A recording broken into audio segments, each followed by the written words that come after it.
ሁሌ እናቃለን ካልክ በጣም ከባድ ነው።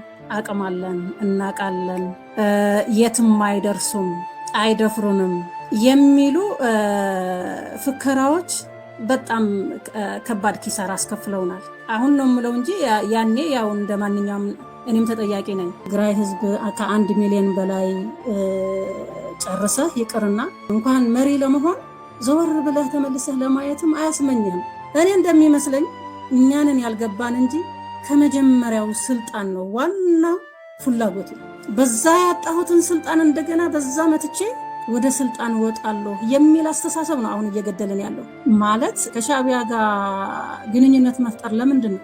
ምን ለማድረግ ነው? ከማን ጋር ማንን ለመምታት ነው? ምን ለማግኘት ነው የሚለው በደንብ እንድታይ ስለፈለኩ ነው።